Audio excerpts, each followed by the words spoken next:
श्री विष्णु पुराण कथा। इस विष्णु पुराण में संसार का हर सुख दुख का वर्णन किया गया है। इस विष्णु पुराण में मानव के लिए हर अच्छे और बुरे कर्मों का वर्णन दिया गया है। दोस्तों, आप लोग सभी चैनल को सब्सक्राइब लाइक करते हैं, जिसमें आपको कुछ नहीं मिलता है, पर इस चैनल पर आप सबको जीने का राह और ज्ञान भरी बातें मिलती है। तो आपसे निवेदन है कि हमारे चैनल को आप सब सपोर्ट करें और हौसला दें कि हम आप लोगों के लिए अच्छा ज्ञान, अच्छी बातें और अच्छी राह पर चलने के लिए अच्छा ज्ञान आप सब के लिए पहुंचाता रहूं। नमस्कार मित्रों, आप सबका हमारे चैनल पर स्वागत है। दोस्तों, इस चैनल पर सारे वेदों का ज्ञान आप सबको मिलेगा। विष्णु पुराण अध्याय 5 श्लोक 34। पौंड्रक एक वासुदेव कृष्ण का प्रतीक चिन्ह और शैली धारण करता है, जिसे काशी के राजा का समर्थन प्राप्त है। कृष्ण आक्रमण करते हैं और उन्हें नष्ट कर देते हैं। राजा का बेटा कृष्ण के खिलाफ एक जादुई प्राणी भेजता है। उसके चक्र से नष्ट हो जाता है, जो बनारस को भी आग लगा देता है और इसे और इसके निवासियों को भस्म कर देता है। मैत्रेय, सच तो यह है कि दिव्य शौरी ने एक नश्वर शरीर धारण करके शक्र और शिव और उनके सभी सहायक देवताओं पर अपनी आसान जीत में महान उपलब्धियां हासिल की। अब मैं आपसे ये सुनने की इच्छा कर रहा हूँ कि हे महामहिम ऋषि, अन्य शक्तिशाली लोगों ने देवताओं के पराक्रम को अपमानित करने वाले का क्या शोषण किया। पाराशर, हे ब्राह्मण, पृथ्वी का बोझ उतारने के क्रम में कृष्ण द्वारा वाराणसी को जलाने का वृतांत श्रद्धापूर्वक ध्यान पूर्वक सुनो।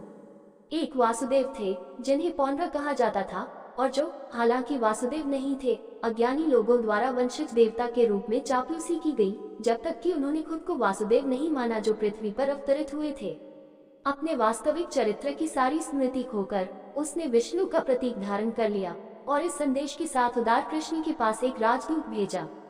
छोड़ो हे मूर्ख, चक्र, मेरे सारे चिन्ह, मेरा नाम और वासुदेव के चरित्र को अलग रख दो और आओ और मुझे प्रणाम करो और मैं तुम्हें जीविका के साधन प्रदान करूंगा।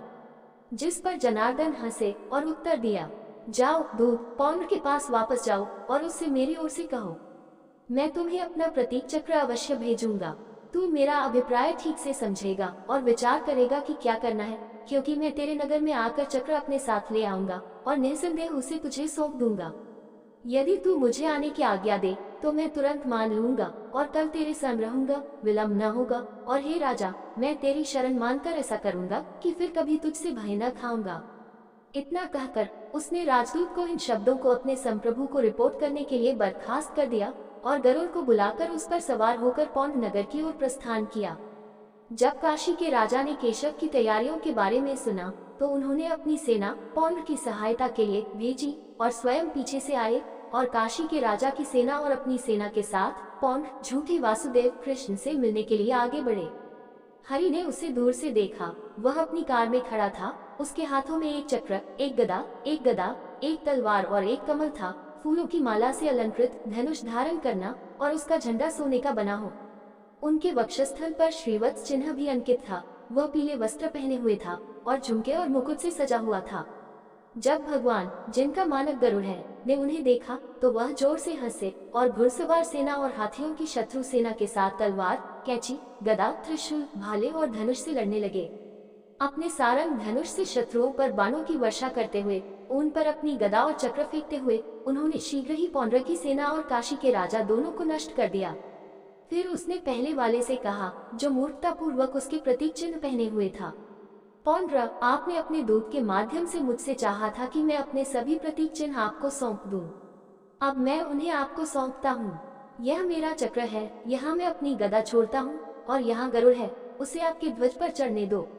इस प्रकार कहकर उन्होंने चक्र और गदा उड़ा दी, जिससे पौंड्र के टुकड़े टुकड़े हो गए और भूमि पर गिर पड़े, जबकि उनके ध्वज पर लगी गरुड़ को विष्णु की गरुड़ ने ध्वस्त कर दिया था। लोगों ने ये दृश्य देखकर कहा, अफसोस, अफसोस। लेकिन काशी के बहादुर राजा ने अपने मित्र के धोखे का पालन करते हुए संघर्ष जारी रखा, जब तक कि शौरी ने अपने तीरों से उसका सिर काट नहीं दिया और उसके सिर को काशी शहर में मार दिया, जिससे सभी निवासी आश्चर्यचकित हो गए। इस प्रकार पौंड्र और काशी के राजा को उनके सभी अनुयायियों सहित मार डालने के बाद शौरी द्वारका लौट आए, जहाँ वे स्वर्गीय आनंद का आनंद लेते रहे।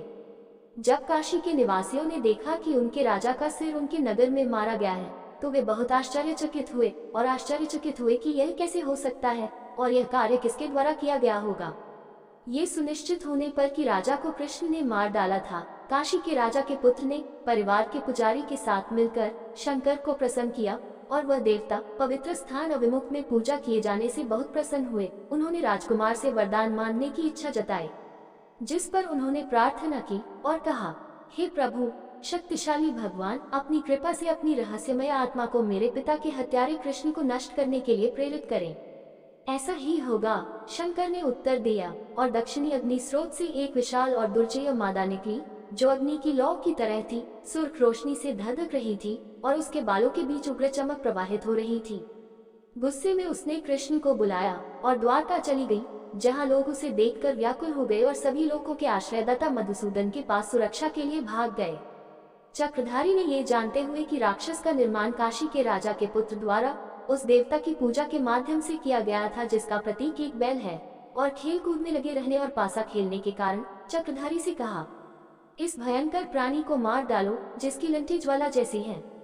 तदनुसार विष्णु के चक्र सुदर्शन ने आग से भयभीत होकर और ज्वाला की लंठे पहने हुए तुरंत राक्षस पर हमला कर दिया।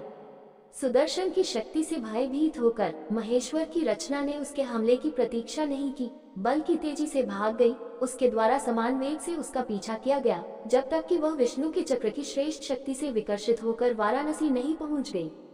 काशी की सेना और शिव के सेवक देवताओं की सेना सभी प्रकार के हथियारों से लैस होकर चक्र का विरोध करने के लिए आगे बढ़ी, लेकिन हथियारों के इस्तेमाल में कुशल उसने अपनी चमक से सारी सेना को भस्म कर दिया और फिर उस शहर में आग लगा दी जिसमें शिव की जादुई शक्ति छिपी हुई थी।